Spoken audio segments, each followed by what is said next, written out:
क्या आधा एकड़ से 25 लाख का कमाई? हाँ किसान भाइयों, आधा एकड़ से 25 लाख का कमाई तक कर सकते हैं सिर्फ स्ट्रॉबेरी फार्मिंग से, वो भी 6 महीने में। आइए अपन जानेंगे एक मैकेनिकल इंजीनियर स्टूडेंट का जर्नी स्ट्रॉबेरी फार्मिंग में। नमस्कार सर। सबसे पहले तो धन्यवाद सर। सर आपने हमें मौका दिया कि हम यहाँ आए और लाखों किसानों को जोड़ सके कि कैसे वो स्ट्रॉबेरी फार्मिंग करें, कैसे हाइड्रोपोनिक्स का सेटअप वो लोग कर सकते हैं और कैसे वो अपना स्टार्टअप शुरू करें। इसके लिए आपको बहुत बहुत धन्यवाद।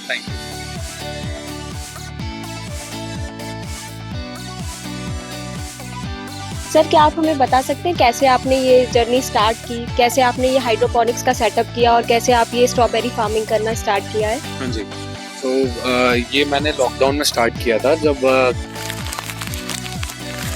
2020 का लॉकडाउन लगा था तब एक्चुअली मैंने हाइड्रोपोनिक्स के बारे में यूट्यूब पे देखा था एंड वहाँ से फिर देख के मैंने इस पे ट्रायल स्टार्ट करे थे। तो मैंने बहुत सारी चीज़ों पे ट्रायल्स करने के बाद जो मेरे को सबसे बेस्ट क्रॉप लगी, मेरे अकॉर्डिंगली मैंने स्ट्रॉबेरीज को चूज़ करा और सितंबर ऑफ 2021 में मैंने ये अपना कमर्शियल हाइड्रोपोनिक का स्ट्रॉबेरी का सेटअप किया एंड फिर मैंने इसको स्टार्ट किया। सर आपने कई फसल पे ट्रायल किया और कई सारी फसल लगा के भी देखी, फिर आपने स्ट्रॉबेरी ही क्यों चूज किया? तो स्ट्रॉबेरीज में मैंने क्या देखा कि सबसे पहले तो ये एग्जॉटिक फ्रूट है और जितना मैंने मार्केट में रिसर्च किया बच्चों को ये काफी अट्रैक्ट करता है एंड इस फ्रूट की जो एक खासियत और है कि ये अपनी जो सबसे ज्यादा ब्यूटीफुल फ्रूट्स में से ये आता है, दिखने में बहुत खूबसूरत होता है, तो एक अट्रैक्शन भी लोगों को लगती है। प्लस मेरे को इसमें रिजल्ट्स काफी अच्छे मिले, तो फिर मैंने सोचा कि मैं स्ट्रॉबेरी के साथ ही अपनी आगे जर्नी कैरी करता हूँ हाइड्रोपोनिक्स में।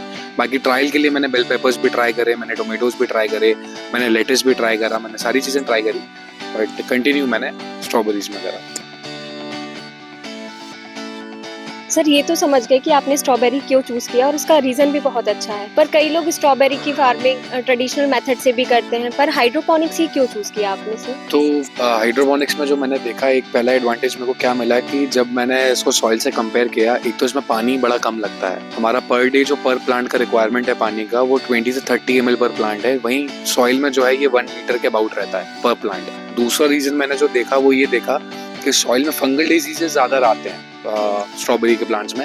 वहीं कंपैरेटिवली अगर अपन मैं हाइड्रोपोनिक की बात करूं, इसमें ये काफी कम मैंने ऑब्जर्व किया। दूसरी चीज क्या लगी कि अपन इसको क्योंकि वर्टिकली कर सकते हैं, तो स्ट्रॉबेरीज क्या होती है कि अपने सॉइल के कांटेक्ट में नहीं आती, तो हमारा ज्यादातर फ्रूट जो है वो खराब भी नहीं होता है, तो हमारी वेस्टेज भी काफी कम हो जाती है इससे। प्लस फिर क्या है, लेबर के लिए काफी ईजी रहता है। आपने ऐसे स्ट्रॉबेरीज की फील्ड देखी होगी, क्योंकि ये बड़ा छोटा बुशी प्लांट रहता है, तो लेबर को क्या जनरली क्या झुक के काम करना पड़ता है, उनके लिए भी बड़ा टायरिंग हो जाता है। बट मेरे क्या रहता है, क्योंकि वो खड़े खड़े पूरा फार्म मैनेज करते हैं, तो उनके लिए भी काफी अच्छा रहता है। सर आपने हाइड्रोपोनिक्स में स्ट्रॉबेरी लगाने का तो बता दिया, पर सर कई सारे किसान हैं जिनके मन में अक्सर ये क्वेश्चन रहता है कि हम लोग हाइड्रोपोनिक्स की कैसे स्टार्टअप करें, कैसे क्या करें और कौन कौन सा सिस्टम होता है। सर आप इसके बारे में थोड़ा बता सकते हैं? तो हाइड्रोपोनिक्स में क्या होता है कि काफी सारे टाइप के सिस्टम्स होते हैं। पहला होता है जो काफी कॉमन है, लोगों ने देखा होगा, एनएफटी डीएफटी। एनएफटी डीएफटी में क्या होता है कि पाइप्स लगे होते हैं, उसमें पानी रिसर्कुलेट करता है। बट जो मैं यहाँ सिस्टम यूज करता हूँ, ये सबस्ट्रेट मेथड कहलाता है। इसमें हम लोग ग्रो बैग्स यूज करते हैं। ग्रो बैग्स में हम लोग कोकोपीट फिल करते हैं या कोई भी सॉइललेस मीडिया फिल करते हैं एंड उसमें ड्रिप लाइन के थ्रू हम लोग वाटर सॉल्युबल फर्टिलाइजर्स यूज करके प्लांट को ग्रो करते हैं। अब इसमें क्या बेनिफिट रहता है कि कोकोपीट की वाटर और रिटेंशन कैपेसिटी काफी रहती है, तो हमको वहां से बड़ी हेल्प मिल जाती है। पानी का कंजम्पशन काफी लो रहता है। ऑल्सो इसमें न्यूट्रिएंट होल्डिंग कैपेसिटी काफी अच्छी रहती है, तो प्लांट्स की जो ग्रोथ होती है वो काफी अच्छी होती है। अब ये भी लोग पूछते हैं कि यही क्यों किया, एनएफटी डीएफटी क्यों नहीं किया? तो एनएफटी डीएफटी जो जनरली होता है वो शॉर्ट ड्यूरेशन क्रॉप के लिए होता है और ये सबस्ट्रेट मेथड जो होता है ये लॉन्ग ड्यूरेशन क्रॉप्स के लिए होता है। सर अगर कोई किसान हाइड्रोपोनिक्स का फार्म स्टार्ट कर रहा हो तो सर आप उसको क्या सलाह देना चाहेंगे? सबसे पहले तो मैं ये सजेस्ट करूंगा कि आप इसको पहले ट्रायल करें। अब जहाँ पे भी आप इसको करना चाहते हैं अपने फार्म में, आप जहाँ पे भी इंडिया में कहीं पर भी आप ये देख रहे हैं सुन रहे हैं, आप अपने फार्म पे छोटे से सेटअप से स्टार्ट करें। आप पहले ट्राई करें कि कौन सी क्रॉप आपको सूट करती है, वहाँ पे उसका मार्केट अवेलेबल है कि नहीं है। जनरली हाइड्रोपोनिक फेल इसलिए हो रहा है इंडिया में कि लोग इसमें कहीं पर भी लेटेस्ट लगा देते हैं, कहीं पर भी स्ट्रॉबेरी लगा देते हैं, कहीं पर भी मार्केट बिना स्टडी करे कुछ भी ग्रो कर देते हैं। तो ग्रो तो इसमें सब कुछ हो जाता है, बट इम्पॉर्टेंट है क्योंकि ये कॉस्ट इसमें इनिशियल ज़्यादा आती है, तो अपन पहले ये सोचें कि उसका अपने को रिकवरी कैसे होगा, उसके अकॉर्डिंग अपन मार्केट ढूंढें। मार्केट ढूंढने के बाद अपन इसमें क्रॉप लगाएं। सर मैं आपके बताए गए आंसर से सहमत हूँ। सर आप क्या बता सकते हैं भारत में कौन सी स्ट्रॉबेरी की वैरायटी फेमस है और कौन सी वैरायटी किसान लोग लगा सकते हैं? तो इंडिया में जनरली क्या होता है कि सब लोग यहाँ पे विंटरडॉन लगाना प्रेफर करते हैं। ये इजिप्ट से यहाँ पे मोस्टली आती है, इंपोर्ट होती है इसके मदर प्लांट्स, एंड देन फिर हम लोग इसके रनर्स जो हैं वो परचेज करते हैं एंड लगाते हैं इसको। सो इसकी यहाँ पे खासियत क्या होती है, ये early fruiting and high production variety होती है। इसमें क्या होता है कि फ्लावर्स बहुत सारे छूटते हैं, जैसे कि मैं अगर आपको दिखाऊं, आप यहाँ देख सकते हैं ये बहुत सारे एक साथ फ्लावर्स और सब शूट करता है, फ्रूट एक सारे देता है। बट इसमें क्या होता है, शेप एंड साइज कुछ भी आ सकता है। जैसे कि स्ट्रॉबेरी जनरली लोग इमेजिन करते हैं प्रॉपर कोन शेप की, बट विंटरडॉन का ऐसा नहीं है। विंटरडॉन में कोन शेप भी आता है, बड़ा शेप भी आता है, थोड़े से अनइवन शेप्स भी आते हैं। बाकी यहाँ पे और भी वैरायटीज हैं जो कि अपन यूज कर सकते हैं, जैसे कि स्वीट सेंसेशन है, स्वीट चार्ली है, फ्लोरिडा ब्यूटी होती है, नाबीला होती है, मोनेरो होती है। तो ये सारी वैरायटीज क्या होती हैं, ये लेट फ्रूटिंग होती हैं, बट इनका शेप जो है वो प्रॉपर आता है। बट इसको लगाने का बेनिफिट क्या रहता है, क्योंकि इसका शेप एंड साइज काफी अच्छा रहता है, तो प्राइस भी आपको मार्केट में काफी अच्छा मिलता है। सर जितना मैंने सुना है कि हाइड्रोपोनिक्स में मेनली न्यूट्रिएंट हुआ, टेम्परेचर हुआ, पीएच हुआ, ये मेन चैलेंजेस होते हैं। सर आप इन सभी को कैसे मैनेज करते हैं? सो मैंने अपने फार्म पे कोई भी ऑटोमेटिक या IoT बेस्ड सिस्टम नहीं लगाया हुआ है। यहाँ पे पूरा सब कुछ जो है वो मैनुअल है। तो यहाँ पे हम लोग इसको कैसे मैनेज करते हैं, सबसे पहले तो जो भी हमारा फीडिंग टैंक होता है, हम लोग उसका पहले नॉर्मल TDS चेक करते हैं, जो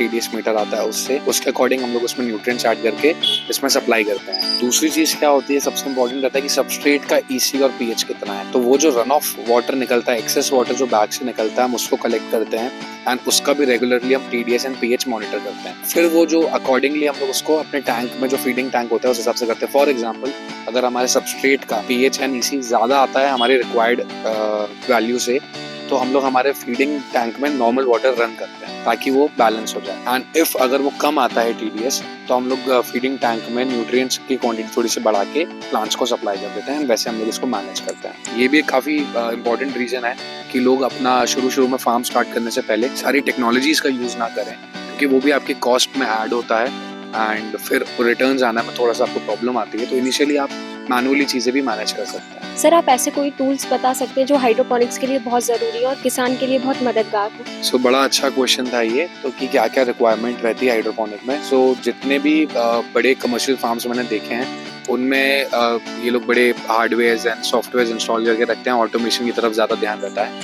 बट मेरा क्योंकि जनरली मैनुअल है, तो मैनुअल में भी अपन काफी अच्छे रिजल्ट्स ले सकते हैं, क्योंकि उससे अपनी कॉस्ट भी डाउन रहती है। सबसे इंपॉर्टेंट जो सबसे पहली चीज होती है एक RO प्लांट की। मैंने जो ये देखा है, जनरली लोग हाइड्रोपोनिक्स करते हैं एंड इसमें या तो सप्लाई वाटर जो आता है गवर्नमेंट का वो यूज करते हैं, या तो बोर वाटर यूज करते हैं, बोरवेल का, जिसकी हार्डनेस ऑलरेडी बहुत ज्यादा रहती है एंड उसमें ऑलरेडी कुछ इम्प्योरिटीज रहती हैं जो कि मिक्स होती हैं। तो अपने को वो नहीं चाहिए, इसलिए हम लोग सबसे इम्पोर्टेंट है कि RO का पानी यूज करें। RO का एक प्लांट हमने हमारे सेटअप में लगवाया हुआ है, तो वही पानी में हम न्यूट्रिएंट मिक्स करके इसको देते हैं। दूसरा, जैसे कि अगर किसी का बड़ा कमर्शियल फार्म होता है, तो उसमें वो सारे सेंसर्स वगैरह लगा सकते हैं, टेम्परेचर कंट्रोल करने के लिए थर्मोस्टेट वगैरह लगा सकते हैं, ताकि फॉगर आप मिस्टिंग स्टार्ट हो जाए।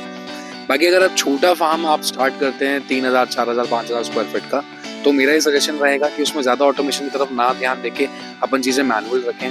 RO का प्लान सफिशिएंट है, TDS मीटर आपका मैनुअल सफिशिएंट है, आपका pH मीटर भी जो जनरली आता है वो आप यूज कर सकते हैं। मैं प्रेफर करता हूँ TDS मीटर पे ज़्यादा ना रिलाई करके अपन जो यूनिवर्सल सोल्यूशन आते हैं उसको यूज करें, उसका भी रिजल्ट काफी अच्छा रहता है pH के इंडिकेशन की तरफ।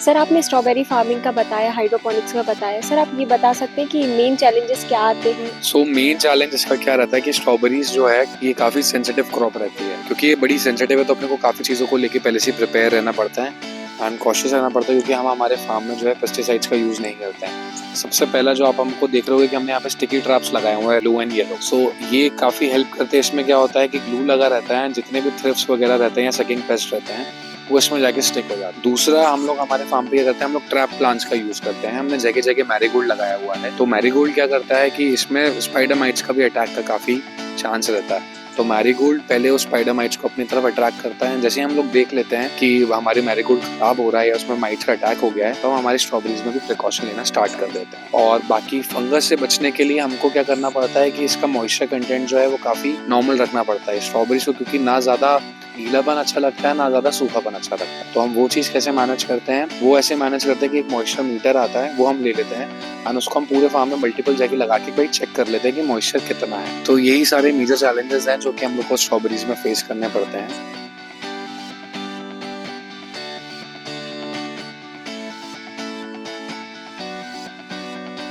सर क्या आप बता सकते हैं स्ट्रॉबेरी में कौन कौन से न्यूट्रिएंट्स मेनली देने चाहिए और क्या यूज़ करें? तो इसमें क्या है, स्ट्रॉबेरीज में काफ़ी इसकी न्यूट्रिएंट रिक्वायरमेंट काफ़ी अच्छी रहती है। सो मैक्रो न्यूट्रिएंट्स की अगर मैं बात करूँ तो इसमें हमारा जो जनरली यूज़ होता है NPK, वो तो लगता ही लगता है, बट इसमें हमको कैल्शियम भी साथ ही साथ काफ़ी मात्रा में यूज़ करना पड़ता है। और उसकी माइक्रो न्यूट्रिएंट्स की अगर मैं बात करूँ तो इसमें आयरन जिंक का काफ़ी अच्छा रोल होता है।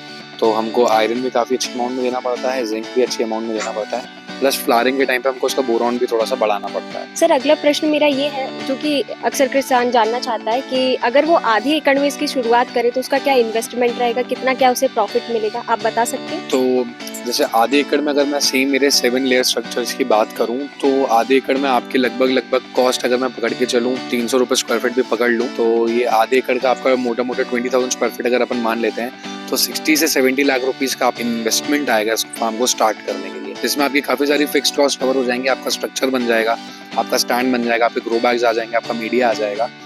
देन फिर इसके बाद जो है वो जो कॉस्ट अपनी आती है वो आती है ऑपरेशनल कॉस्ट, जो प्लांट्स की रहती है, लेबर की रहती है। अब जैसे फॉर एग्जांपल मेरे को ये 4th ईयर है मेरा सेम ग्रो बैग में, सेम मीडिया में एंड सेम ड्रिप लाइन में। अभी तक हमने 4 साल में इसको चेंज नहीं करा है, वही हम यूज करते हैं, सिर्फ प्लांट्स हमारा चेंज होता रहता है। तो ये अपना मोटा मोटा आपका आधे एकड़ में इन्वेस्टमेंट आ गया, जैसा कि मैंने बताया 60 से 70 लाख के बीच में। अब एक स्ट्रॉबेरी का प्लांट जो होता है, अगर सारी चीजें अच्छी चलें, आपने इसको प्रॉपर केयर किया, आपने इसकी प्रॉपर अच्छे से इसको नरिशमेंट दिया, सब कुछ दिया, तो एक प्लांट 1/2 kg जो है प्रोडक्शन देता है अपनी लाइफ साइकिल में, जो कि 6 महीने की रहती है। तो एक प्लांट को 1/2 kg माने तो आपका आधे एकड़ में ऑलमोस्ट 50,000 प्लांट लग जाएंगे 7 लेयर के स्ट्रक्चर्स में। तो आपका प्रोडक्शन जो आता है मोटा मोटा आ जाएगा 25 टन्स के आसपास, 25,000 kg। अब इसकी एवरेज सेलिंग प्राइस अगर मैं पूरा सीजन में पकड़ूं तो वो 100 रुपीज kg रहती है। तो 25 लाख रुपए के आसपास आप इससे आधा एकड़ में कमा सकते हैं हाइड्रोपोनिक्स को यूज करके। तो ये जो मैंने 25 लाख का आपको फिगर बताया है, ये एक रेवेन्यू फिगर है। इसके बाद क्या होता है, इसमें से अपन अपनी जो प्लांट की कॉस्ट है वो माइनस करते हैं, लेबर कॉस्ट माइनस करते हैं, अपना वाटर का कॉस्ट माइनस करते हैं, इलेक्ट्रिसिटी का कॉस्ट माइनस करते हैं, जो अमाउंट बचता है फिर वो जाके आपका प्रॉफिट होता है। बहुत अच्छा लगा सर, आपने सारी महत्वपूर्ण बातें बताई, कॉस्ट से लेके इन्वेस्टमेंट और प्रॉफिट सभी चीज़ें। सर आप क्या बता सकते हैं इसका सही मार्केट कहाँ है और कैसे क्या कोई फार्मर इसको सेल कर सकता है और किसके थ्रू? तो ये एक एक्सोटिक फ्रूट है, इसकी डिमांड काफ़ी अच्छी रहती है मार्केट्स में। सो जनरली हम लोग क्या करते हैं, इसको मैं अपना एक्सपीरियंस अगर बताऊं तो हम लोग कोशिश ये करते हैं कि ये थोड़ा सा फार्म में हम लोगों को बुलाएं, लोगों तक पहुंचें और उनसे खुद प्लग करवाएं। तो वो क्या है, एक्सपीरियंस होता है तो हम उसमें एक प्रीमियम प्राइस ऐड करके उनको सेल कर सकते हैं। दूसरा हम लोग क्या करते हैं कि हम लोग होम बेकर्स को पकड़ते हैं। होम बेकर्स को भी अच्छी क्वालिटी का स्ट्रॉबेरीज एंड पर्टिकुलर शेप का चाहिए रहता है, तो वहाँ पे भी हमको एक प्रीमियम प्राइस मिलता है। तीसरा हम लोग क्या कर सकते हैं कि वेंडर्स को दे सकते हैं मंडी में ना जाने की बजाय, क्योंकि मंडी में क्या होता है कि जनरली 10% वो लोग कमीशन भी चार्ज करते हैं, जो थोड़ा सा दूर भी रहता है तो आपका ट्रांसपोर्ट भी ज़्यादा लगता है। तो उसकी जगह हम लोग डायरेक्ट अपने एरिया के पास के फ्रूट वेंडर्स को पकड़ें, उसको अपनी क्वालिटी के बारे में बताएं एंड उससे भी अपन एक थोड़ा सा अच्छा प्राइस चार्ज करें। धन्यवाद सर अपना महत्वपूर्ण समय देने के लिए और इतनी महत्वपूर्ण जानकारी देने के लिए। आपकी दी गई महत्वपूर्ण जानकारी से कई किसान तो इस फार्मिंग को स्टार्ट करेंगे ही। बिल्कुल, थैंक यू। धन्यवाद।